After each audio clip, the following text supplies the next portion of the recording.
Kumuha naman muna tayo ng update sa lagay ng panahon sa resident meteorologist ng GMA Weather na si Ginoong Nathaniel Cruz. Mangtani.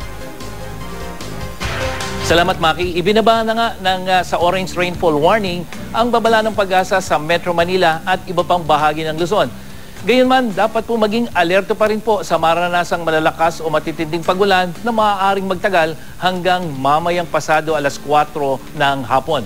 Apektado rin ang mga lalawigan ng Rizal, Laguna, Cavite, Bulacan, Pampanga, kasama po ang Tarlac, Zambales at Bataan.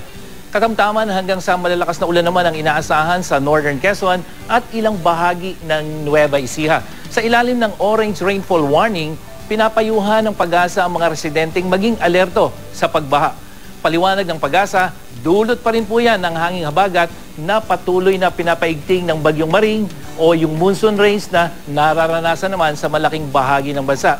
Huling namata ng pag-asa ang sentro ng Bagyong Maring sa layong 595 kilometers dyan sa may hilagang silangan ng Itbay at Batanes.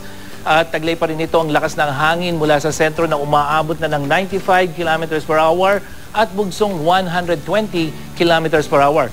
Kumikilos na ito pahilaga at mabilis na ang kilos ito, 19 kilometers per hour. Bagamat bumilis na ang pagkilos nito, posibleng sa Huwebes pa inaasahang lalabas ng Philippine Area of Responsibility ang Bagyong Maring. At base naman sa track ng Weather Central, posible pa rin itong lumakas habang nasa loob ng PAR at maging isang ganap na typhoon. Kaya naman posible pa po nitong pagigtingin ang hanging habagat hanggang bukas o kaya ay sa Huwebes. At mga kapuso, halos ganito rin ang naging sitwasyon ng manalasa ang hanging habagat noong nakaraang taon. Una pong nanalasa ang Typhoon Hener dito sa may silangan ng extreme northern Luzon at itong si Hener, bagamat hindi natin masyadong naramdaman, ay humatak ng hanging habagat lalong-lalo na dito sa Luzon. So mahina pa lamang po yung habagat niyan. Sinunod na naman ito ng isa pang bagyo na may international name na Haikui na bagamat hindi nakapasok ng PAR ay siya namang nagpaigting ng hanging habagat noong nakarang taon. Kaya kahit na po walang bagyo dito sa loob ng ating Philippine Area of Responsibility, yun yung first week ng August 2012 ay nagkaroon tayo ng mga matitinding pagbaha at yan ay dulot ng isang bagyo na nasa labas ng ating Philippine Area of Responsibility. So ngayon po ang nangyayari, may bagyong dumaan dito sa atin nitong first week ng August. Ito ay ang bagyong si Labuyo na pinalakas yung hanging habagat pero hindi natin naramdaman. Sa ngayon, nandito ang Bagyong Maring at siya ngayon ang nagpapalakas ng hanging habagat kaya po tuloy-tuloy yung ating mga pagulan. At ayon sa pag-asa, mas maraming naitalang buhos ng ulan dito sa Sangley Point sa maikling oras nito pong panahon na ito kung ikukumpara noong habagat last year. 787.8 millimeters August 6 to 8 at samantalang noong pong last year, tatlong araw yan, 830.4 millimeters. Ang mahalaga mga kapuso, mas malakas yung ulang naranasan ng 2 araw kaysa sa isang buwan na ulan na tinatanggap ng Sangley. Kaya po talagang aabutin ng baha yung lugar na yan. At samantala dito naman sa Pag-asa Station dito sa may port area, August 6 to 8, 859.3 millimeters yung naitalang dami ng ulan kung ikukumpara noong nakaraang habagat 567.5 millimeters.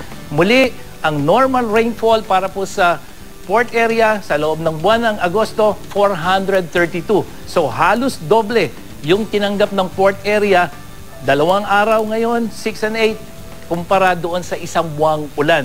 At dito naman po sa Pag-asa Science Garden dito sa Quezon City, noong August 6 to 8, yan po yung 2012, 1,007.4 millimeters yung tinanggap. Napakalaki niyan. Pero ngayon, August 18 to 19, 279.8, hindi po masyadong mataas kung ikukumpara dito rin sa normal rainfall. So makikita natin na yung distribution ng ulan dito sa atin sa Metro Manila, maging sa ibang bahagi ng Luzon, lalo na dyan sa Southern Luzon, ay hindi pare-parehas. Kaya may mga lugar na binabaha at may mga lugar na nakakaranas ng mas mababang pagbaha. At dito naman po sa rainfall map ng Weather Central, hanggang sa katamtamang lakas ng ulan naman ang inaasahan dito sa kanlurang bahagi ng Visayas, habang mahihinang ulan naman at thunderstorm dyan sa Mindanao. At dahil pa rin sa hanging habagat, nananatiling nakataas ang gale warning ng Pag-asa para po sa seaboard ng Luzon at posibleng umabot ng 5 metro ang taas ng alon sa mga naturang baybayin. Kaya pinapayuhan yung mga gumagamit ng maliliit na sasakyang pandagat na huwag munang pumalaot o maglayag dyan. At para sa iba pang detalye, bisitahin ang GMA Weather webpage. I-like at i-follow rin kami sa Facebook at Twitter. Ako po si Nathaniel Cruz para sa I Am Ready, serbisyong totoo ng GMA News.